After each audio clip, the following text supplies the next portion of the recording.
everything is getting flipped on its head. The entire world is going to snap. It kind of shows it in one snap, like really, really quick. It's with the speed of, magnets, how magnets snap. And it's showing the tension has been going on for quite some time, and pulling, because they're showing like in the thousands, it kind of gets stretched even further. Anyway, so with the stretching of this thing and the flipping of the earth, it does kind of show a jarring effect, yes, because it's showing buildings that are shaking, but not for long. Buildings that have high rises probably falling, but there is a quake. It's the response of the magnetic vibration. So the earth will do this jiggle thing, lock back into place. The oceans and the ocean currents that have changed. It's a kind of a really big matter. It's a big thing. It's not a small thing. More people need to know about this function happening and how it's going to affect the world, because they're showing trade, they're showing food supplies, navigation, different navigation paths being formed, and freighters having issues in the water.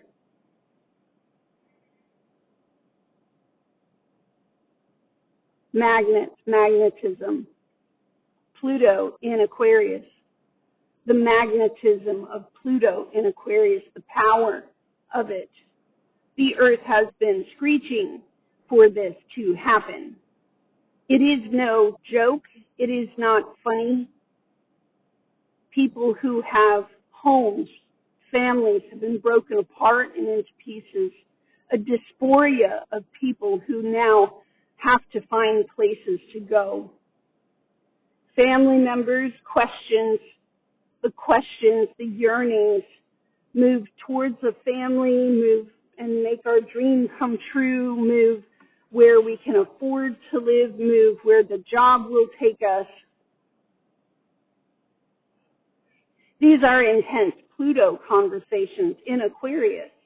We are reaching, we know with these immediate Uranus functions, leaving Taurus and into Gemini, the boing that kind of happens when Gemini is running to and fro, the stretch from Gemini to Capricorn, that first structure that is yielding with Gemini and reaching, right, to build and to push. They're showing me kind of an upside down Y from Capricorn, the 10th house, to the 3rd house, the opinion of that structure, the pieces of that structure, and whether or not it can handle things going to and fro, opinions changing to and fro, the wind blowing from north to south and south to east and east to west. The structure stands ready to face elements unless it cannot. Pluto to Aquarius, these are storms. Pluto in Aquarius to Cancer. Cancer energy is the first inconjunct point. Yes, the water, the rushing water, the water rushes in, and that it's like Saturn conjunct Neptune in the in Aries. So they're sort of showing me Saturn conjunct Neptune in Aries, where individual buildings up against the atmosphere and what is in the atmosphere. The atmosphere is Pisces. I may have to check that because Aquarius holds the weather. Like the weather is Aquarius, the built-up energy of the weather. Pisces, I'm pretty sure, is the atmosphere in the sky. Big, big, blue, blue sky. Big, big, blue, blue water. And when you stir it up with Pluto in Aquarius and the power of the weather pushing to and fro, people do not understand how big this thing is. The currents of the oceans that are changing right now, it's going to change the weather because the wind is going to change direction. When you change wind direction, you affect nature directly in a way where the water may come in and shift their habitat. You know, animals will search to find similar habitats, and that's normal. However, usually if the animal is sleeping on the south side of the tree and the wind begins to blow from the south, usually if the fish have baby homes and caves and tunnels in the water, and the water is sitting in a position where it gets struck by where the wind is going in the opposite way, now these fish do not have safety cover. They do not feel safe. Animals under stress will do very strange things. That Pluto in Aquarius, those strange things happening, cats, all these cats going to the southern tip of Florida, right? And they're gathering down there. All these just stray cats, even they're leaving their families and homes, and they're straying to this point in South Florida. The animals, the bears at Yellowstone, all the bears coming out of the woods and sitting on the concrete and just laying there. Some people are trying to watch cows and see what the cows are doing. It may shift and change very soon and be on the news. Working weather to work in. Consider human behavior, the building of roads and infrastructure, how those will all get slowed down. The wind moving freighters, construction pieces cannot come. Houses that are being built, having to stall in production. The winds, right, blowing, even affecting nature at a very large level. In the southern regions of the United States, the moss will grow on the north side of the trees. That's where the moss and the algae grow. It's also how you move yourself through the woods. You look for the algae and the moss on the trees. They're on the north side of the tree because the wind blows and they can still survive from the north. The trees, it's used for directional purposes. Yeah. And when the wind blows from a different direction, that tree is confused. The bushes are confused. The weather turns. Everything flip-flops. The boing, the metallic clink, clinks into position. The jarring, right? Bushes that grew berries at a certain season, now very confused because the weather has flip-flopped. The southern hemisphere, the northern hemisphere doing this dance. They're showing a dance back and forth, trying to figure things out, trying to move in a more harmonious way after the change. This is reflected in personal lives and personal relationships as well. A jarring, sudden change that occurs, right? Inside of relationships, a snap too. Things are different. Things are flip-flopped. And everything trying to calm things down back to a harmonious state. Homeostasis is very easy, to get comfortable with it and to make the assumption that things will not change. Very large question of most of us, why are we here at this time? What were we thinking? It's not how we all imagined it to be, and some were wise enough to know, jumping in there at this direct time and place, and whatever it is, it is.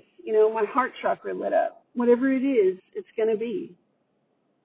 And I'm just along for the ride. So We have these Taurus, Scorpio energies, Aquarius, Leo energies being affected by that Pluto in Aquarius, creating this grand cross in the sky, and the challenges of getting that homeostasis to unlock, to take the structure down.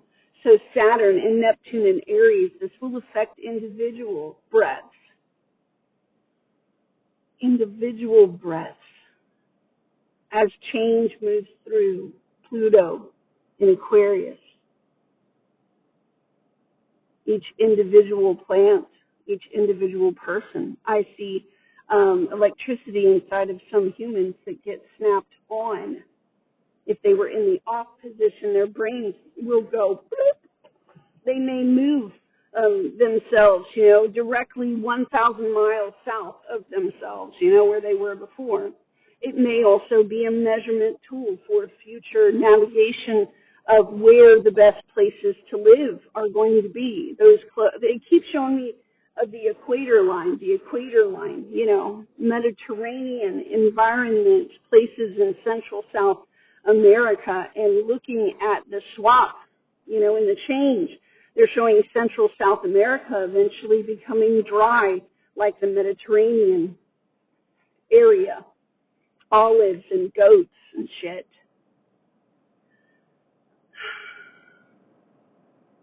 They're showing Antarctica and the Arctic.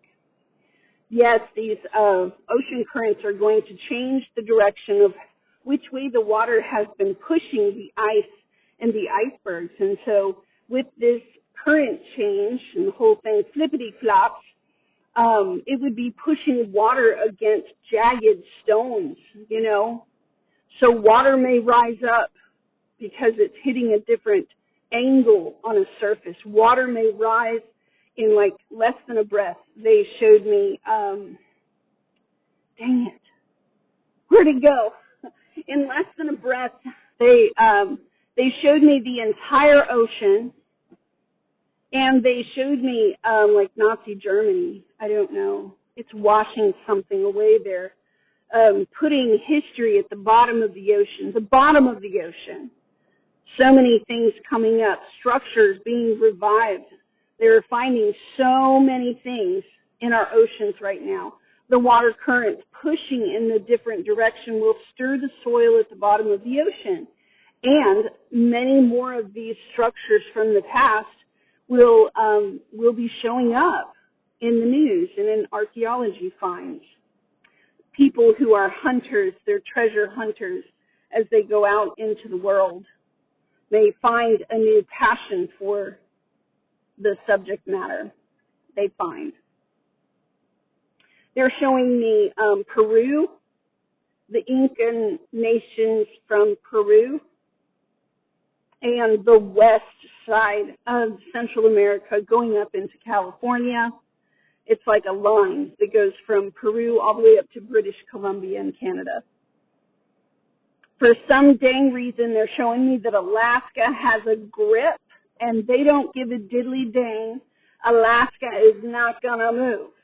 It can wiggle and jiggle all it likes because the way they're kind of showing me is if you order, they're showing me like a baking mold of some kind, and you form the structure inside of the baking mold like a cupcake, right? You have the ledge,